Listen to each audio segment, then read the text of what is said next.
Hello guys, നമുക്കിന്ന് crochet puff flower എങ്ങനെ ചെയ്യണമെന്ന് നോക്കിയാലോ. അപ്പോൾ അതിനുവേണ്ടി നമ്മൾ ഫസ്റ്റ് ഒരു മാജിക് റിങ് ചെയ്ത് കൊടുക്കാം. അതിനുശേഷം നമുക്ക് ഒരു ചെയിൻ ചെയ്തിട്ട് നമുക്ക് ആ ഒരു റിങ്ങിലേക്ക് 12 സിംഗിൾ ക്രോഷ്യ ചെയ്ത് കൊടുക്കുക കേട്ടോ. അതിനുശേഷം നമ്മുടെ ആ ഒരു ലെഫ്റ്റായിട്ട് വന്ന ചെറിയൊരു യാണുണ്ടല്ലോ, അത് വലിച്ചു കഴിഞ്ഞാൽ നമുക്ക് ഇതുപോലെ റൗണ്ടായിട്ട് കിട്ടും. എന്നിട്ട് ഫസ്റ്റ് സ്റ്റിച്ചിലേക്ക് നമുക്ക് സ്ലിപ്പ് സ്റ്റിച്ച് ചെയ്യാം. എന്നിട്ട് ഇതുപോലെ 3 ചെയിൻ ചെയ്ത് യാൺ ഓവർ ചെയ്തിട്ട് നമ്മുടെ ഫസ്റ്റ് സ്റ്റിച്ചിലേക്ക് ഇതുപോലെ ഡബിൾ ക്രോഷ്യ ചെയ്ത് കൊടുക്കാം. പക്ഷേ ഇതിൽ ഡബിൾ ക്രോഷ്യ നമ്മൾ ഫുൾ കംപ്ലീറ്റ്ലി ചെയ്യുന്നില്ല. ഫസ്റ്റത്തെ ആ ഒരു സ്റ്റെപ്പായിട്ടുള്ള ഫസ്റ്റ് 2 ലൂപ്സ് ഇതിൻ്റെ ഉള്ളിലോട്ട് നമ്മൾ ഞാൻ ഇൻസേർട്ട് ചെയ്യുന്ന ആ ഒരു സ്റ്റെപ്പാണ് നമ്മളിവിടെ ചെയ്യുന്നത്. ബാക്കി റിമൈനിങ് ആയിട്ടുള്ള 2 ലൂപ്സ് നമ്മൾ അതുപോലെ തന്നെ ഇട്ടുകയാണ്. അതുപോലെ നമുക്ക് 3 പ്രാവശ്യം ആ സെയിം സ്റ്റിച്ചിൽ ചെയ്ത് കൊടുക്കാം. അതിനുശേഷം അതിൻ്റെ തൊട്ടിപ്പുറത്തുള്ള സ്റ്റിച്ചിലും സെയിം നമുക്ക് റിപ്പീറ്റ് ചെയ്ത് കൊടുക്കാം. അപ്പം ലാസ്റ്റായിട്ട് നമുക്ക് ഇതുപോലെ 7 ലൂപ്സ് നമ്മുടെ ഹുക്കിന് മുകളിൽ കിട്ടും.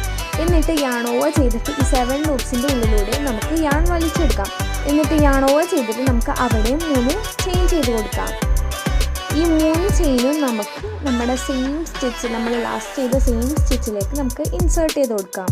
അപ്പോൾ നമുക്ക് ഫസ്റ്റ് പെറ്റൽ കിട്ടും. അപ്പോൾ നമ്മളിവിടെ ഒരു പെറ്റൽ ചെയ്തെടുത്തിട്ടുണ്ട്. ഇനി ഇതുപോലെ തന്നെയാണ് നമ്മൾ ബാക്കി പെറ്റൽസും ചെയ്യുന്നത്. ഫസ്റ്റ് പെറ്റലിന് ശേഷം നമ്മൾ ഇവിടെ എത്തുമ്പോൾ നമുക്ക് ഇവിടെ നിന്ന് 3 ചെയിൻ ചെയ്ത് കൊടുത്തിട്ട് യാൺ ഓവർ ചെയ്തിട്ട് നമ്മൾ എങ്ങനെയാണ് ഫസ്റ്റ് പെറ്റൽ ചെയ്തത് അതുപോലെ തന്നെ നമുക്ക് വീണ്ടും ചെയ്ത് കൊടുക്കാം. ഇതുപോലെ നമുക്ക് ഇനിയും 4 പ്രാവശ്യം കൂടി റിപ്പീറ്റ് ചെയ്ത് കൊടുക്കാം. ഫസ്റ്റ് പെറ്റൽ നമുക്ക് ഓൾറെഡി റെഡി ആയിട്ടുണ്ട്. അതിനുശേഷം നമ്മൾ 4 പ്രാവശ്യം കൂടി ചെയ്യണം. നമുക്ക് മൊത്തത്തിൽ 5 പെറ്റൽസാണ് വേണ്ടത്. അപ്പം ഞാനിവിടെ ഫ്ലവർ ചെയ്തെടുത്തിട്ടുണ്ട്. അപ്പോൾ നമുക്ക് ലാസ്റ്റ് എത്തുമ്പോൾ ഇതുപോലെ നമ്മുടെ അടുത്ത സ്റ്റിച്ചിലേക്ക് ഇതുപോലെ ചെറുതായിട്ടൊന്ന് സ്ലിപ്പ് സ്റ്റിച്ച് ചെയ്തെടുക്കാം. ഇനി നമുക്ക് വേണമെങ്കിൽ അവിടെ സ്റ്റെയിൻ സ്റ്റിച്ച് ചെയ്ത് കൊടുത്താൽ ഇതുപോലെ കീച്ചനായിട്ട് ഹാങ് ചെയ്യാം. അപ്പം ഇനി ഇങ്ങനത്തെ ട്യൂട്ടോറിയൽ വേണമെങ്കിൽ കമൻറ്റ് ചെയ്യാം കേട്ടോ. അപ്പം ഇത്രയുള്ള നമ്മുടെ വീഡിയോ ഇഷ്ടപ്പെട്ടാൽ ലൈക്ക് ചെയ്യുക, ഷെയർ ചെയ്യുക, സബ്സ്ക്രൈബ് ചെയ്യുക. ബൈ.